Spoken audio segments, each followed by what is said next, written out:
Hey there, I'm Katie. And I'm Rob. And together we're Higher Level Gaming, back for day 2 of E3. So Xbox had their big showcase today, and it was really huge. They had over 50 games, and 15 of those were new releases, premiere releases. So we're going to get right into it with our breakdown of all of this year's highlights. So you're awake. So one of the first announcements was actually one of the biggest announcements of the event, and that was Sekiro: Shadows Die Twice. This is the next game from Software, the developers of Dark Souls and Bloodborne. Many had speculated when this game was teased that it was a Tenchu game, but it's not actually. It does take place in feudal Japan though, and he plays a character with a mechanical arm. I think every modern game should just have mechanical arms at this point. So immediately after Sekiro's reveal, Todd Howard of Bethesda Studios came onto the stage to reveal a trailer for Fallout 76. So for the full breakdown of this game, make sure to check out our E3 Bethesda video. But we will say this: holy shit, trees and grass! So this next one is really close to our hearts, guys. They gave us a reveal of the frozen world in Kingdom Hearts 3. This was the main focus in the trailer, but we also see some new stuff like gummy ships, so make sure to check the trailer out, guys. In the end, we even got a release date for this, and it's January 29th, 2019. And the title, obviously, is going to be coming to Xbox One. So I'm really excited. Been waiting for Kingdom Hearts for so long now, so I can't believe it's finally out. And I'm just glad that it's still, like, even though it has new features, looks like the old Kingdom Hearts. Doesn't look like it's changed in a bad way at all. Definitely none of the peripheral other games on the DS or the phone or the PSP seem to have rubbed off. This is going to be in the same vein of Kingdom Hearts 1 and Kingdom Hearts 2. Yeah. And it looks like they've done a great job. They've chosen the perfect Disney characters. I really love all of the worlds they've showed us so far, and I'm sure they have more that they haven't even given away yet. It just feels so nostalgic and so right. Square also revealed a Life is Strange spin-off about a boy with a big imagination and a bit of a rough road in life. The Awesome Adventures of Captain Spirit is a free game out June 26th. You're probably gonna change the world. I hope so. I know so. The big one though, and I'm sure we all saw this coming, we knew it would happen, I just didn't think it would happen here. CD Projekt Red bringing us Cyberpunk 2077 news.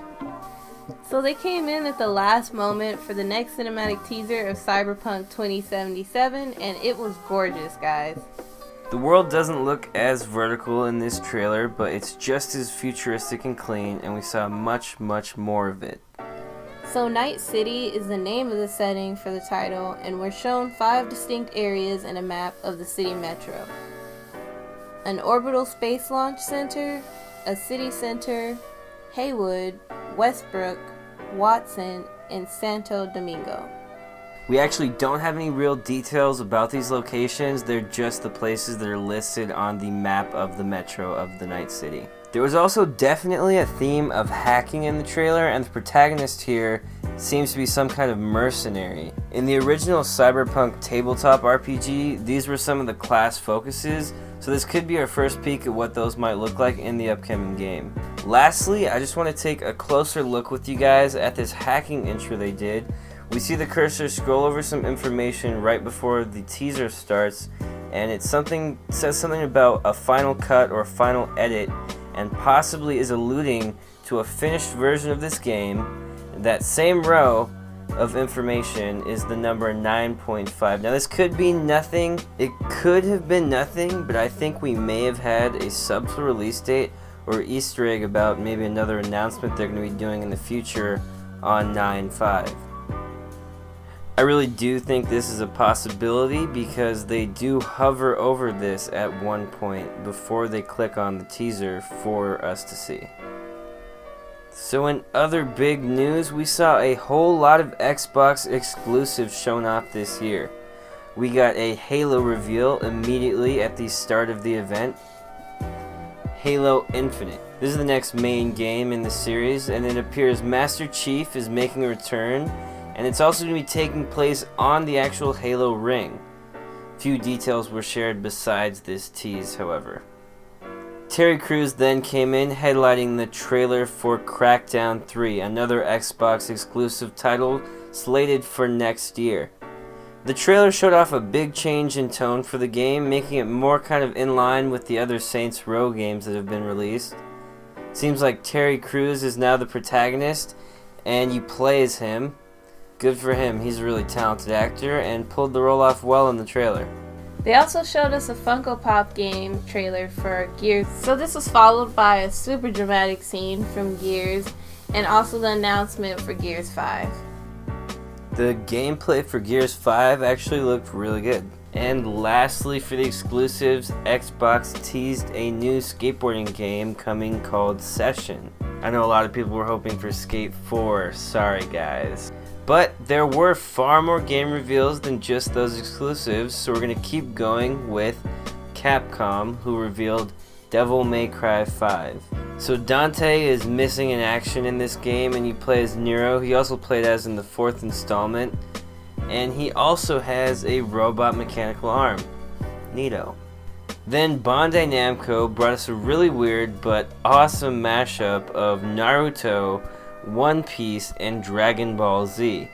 You really just have to see this trailer to believe it for this one. It's called Jump Force, so if you haven't caught that one, suggest you go see it now. It's clearly a Shonen Jump mashup game, and then at the end of the trailer they reveal Light Yagami from Death Note, so who knows who else we might see in this game. The Division 2 was also revealed at the conference, and it takes place in DC. They're shooting through the ruins of Air Force One in the gameplay that they showed, so that's pretty cool. I never actually really got into the Division because it had a lot of bad press when it first came out. I really hope they improved it because I like the concept, and maybe I'll pick this one up. Then we saw a cool trailer for the upcoming Tomb Raider game, Shadow of the Tomb Raider. We got a good look at its Central America setting, complete with jaguars, Mexican skull masks, ancient Aztec sacrificial blades, and lots of cool-ass ruins, as per the usual highlights here. Looks like a solid entry into the Tomb Raider franchise overall. So at this point, when a post-apocalyptic, medieval-style game showed up, I assumed it was some new game, right? Whatever, tons of post-apocalyptic stuff nowadays. But it's Dying Light 2, like what the F? The trailer was really different. Didn't look anything like Dying Light, the first game. They're going in a slightly different direction this time. Talked a lot about branching butterfly effect, blah blah blah, the same spiel that most games give nowadays. And there's clearly a Dark Age spin on things. It's a really interesting looking sequel.